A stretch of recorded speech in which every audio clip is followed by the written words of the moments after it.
내 몸이 찬 것이랑 안면마비는 어떤 관계가 있을까요? 오늘은 온도와 안면마비 관계에 대해서 한번 정리해 보겠습니다. 안녕하세요. 안면마비 완치를 위해 꼭 필요한 정보들만 쏙쏙 골라 공부하는 안면마비 완치학교의 민예은 원장입니다. 찬 데서 자면 입 돌아간다는 말 많이 들어보셨죠? 아마 안면마비 관련해서 환자분들이 그래도 가장 많이 알고 있는 말이라는 생각도 드는데요. 과연 진짜 찬 데서 자면 입이 돌아갈까요? 그리고 찬 데서 잔 것뿐만 아니라 내 몸이 찬 것이랑 안면마비는 어떤 관계가 있을까요? 오늘은 온도와 안면마비 관계에 대해서 한번 정리해 보겠습니다. 와, 이번 겨울 진짜 춥지 않았나요?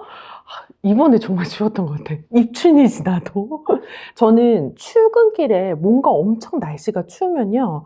아, 오늘 만날 안면마비 환자분들이 얼굴 뻣뻣하다, 원장님 좀 이상하다 라는 말 많이 해주시겠구나 이런 생각하면서 실내 온도, 베드 온도, 온열기 온도를 조금 더 높여달라고 말해야지 하면서 출근하거든요. 안면마비 환자분들이 좀 얼굴이 나은 것 같다가도 이렇게 갑자기 날이 추워지면 원장님 저 다시 마비 온 것 같아요 하면서 이렇게 딱 불안을 느낄 정도로 얼굴 감각이 무뎌지는 느낌이 나기도 해요. 그럴 때 생각나는 말이 바로 찬 데서 자면 입 돌아간다는 말인데 진짜일까요? 결론만 말씀드리면 진짜입니다. 한의학에서는요, 차가운 한사가 몸에 들어와서 경락을 막고 기혈순환을 방해해서 안면마비를 유발한다라고 설명하고 있는데요. 특히 풍한, 쉽게 이야기해서 찬 바람이 경락을 침범하면 안면마비가 생겨요. 찬바람 맞았을 때 뭔가 몸이 으슬으슬하고 막 열이 날듯날듯하고 하는 것이 바로 바이러스 감염 증상을 표현한 건데요. 안면마비의 주요 원인은 바이러스 감염이 안면신경 손상을 일으켜서 발생하는 것만큼 찬 데서 자면 혈관이 수축하고 면역력이 떨어져서 바이러스가 활성화될 가능성이 높아지기 때문에 실제로 찬 데서 자는 것이 안면마비를 유발할 수 있어요. 찬 공기에 노출되면 실제로 안면신경이 자극받아서 신경 기능이 일시적으로 뭔가 전달이 좀 잘 안 되고 약화되는 연구 결과도 있고 실제 임상 현장에서도 그렇습니다. 그럼 밖에 추운 거 말고 내 몸이 차면 안면마비가 올 수 있을까요? 네, 몸이 차면요, 안면마비가 발생할 확률이 높아집니다. 체온이 1도만 높아져도 면역력이 5에서 6배 정도 증가되는 거 잘 알고 계시죠? 이 말을 반대로 생각하면요, 내 몸이 1도가 떨어지면 면역력이 20%, 10%밖에 안 된다는 뜻이기도 합니다. 우리 몸은 체온을 일정하게 유지하려는 성질이 있어서 우리가 그걸 항상성이라고 하는데 중심 온도 자체가 1도씩 막 차이 나는 경우는 많지 않지만 적외선 체열 검사를 통해서 우리 온몸의 체열 사진을 한번 찍어보면요, 이 체표의 온도는 손이나 머리나 복부나 다 정말 차이가 많이 나고 있습니다.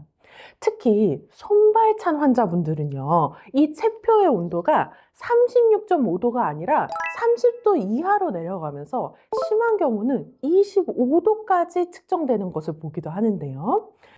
이렇게 수정 냉증이 있는 환자분들은 말초 혈액순환 자체가 저하된 경우가 많아서 안면마비에도 건강하지 않은 환경이자 그 자체가 안면마비의 소인이 됩니다. 그럼 이 온도와 안면마비의 상관관계에 대해서 근거는 얼마나 있을까요?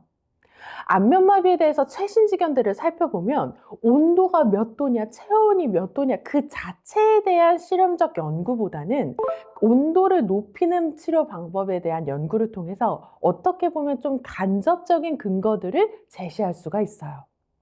안면마비 클리닉에서 처방되는 와사해표탕이라든지 이기거분탕이라든지 구안탕, 화란탕과 같은 이런 한의학적인 처방들은요, 모두 체내의 한기를 제거하고 기혈순환을 촉진해서 안면마비 치료에 사용되는 한약이고요.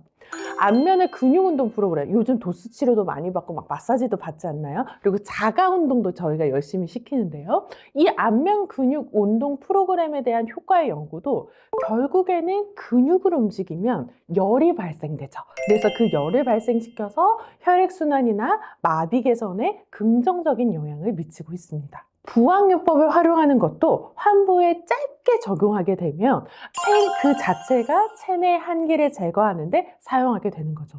그러니까 온도와 안면마비 치료에 있어서도 결국 안면마비 치료는 체내 온도를 높이고 또 이런 한기에 맞서서 체내 한기를 몰아낼 수 있는 방법으로 치료를 하게 된다라고 얘기할 수 있습니다.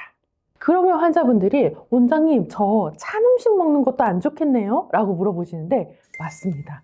가능하면 피하시는 것이 좋습니다. 찬 음식은요 특히 위장을 냉하게 만들죠. 위장을 냉하게 만들면요 전체적인 혈관이 수축되면서 안면신경 순환길이 원활하지 않고 염증 산물도 빠르게 빠져나가지 못해서 안면신경계 복구 기간이 더 오래 걸려요. 우리 찬 음식 그럼 뭘 피해야 될까라고 생각할 때 제가 이 기간만은 아이스 아메리카노 피해달라고 얘기해요.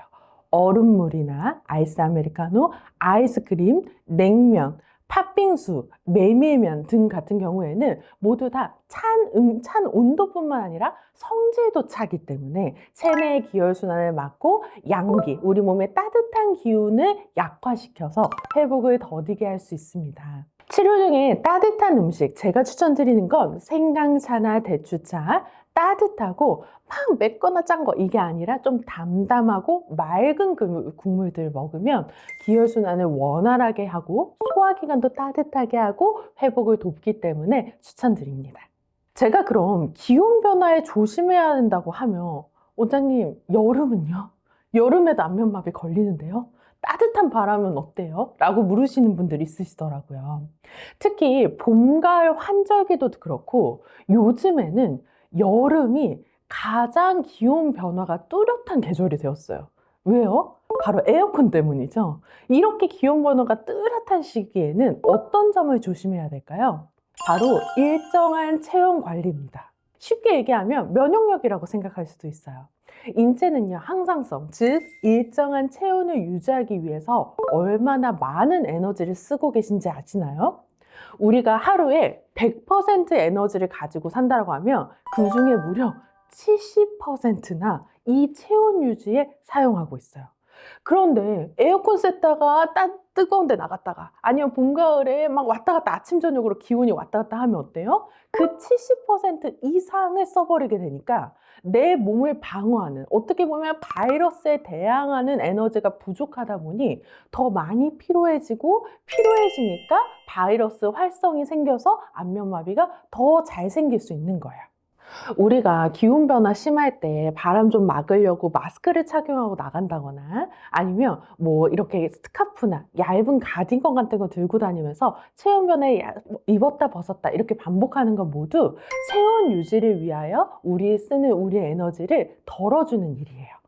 그래서 기온 변화가 심할 때는 특히나 더 일정한 체온 관리에 힘써 주셔야 돼요.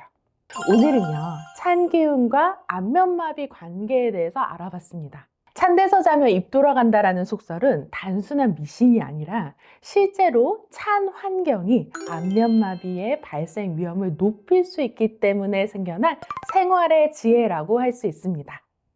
보온에 특히 신경 쓰고 따뜻한 음식을 먹고 특히 얼굴을 찬바람에 직접 노출시키지 않도록 하는 거 중요하다는 거 잊지 말아주세요.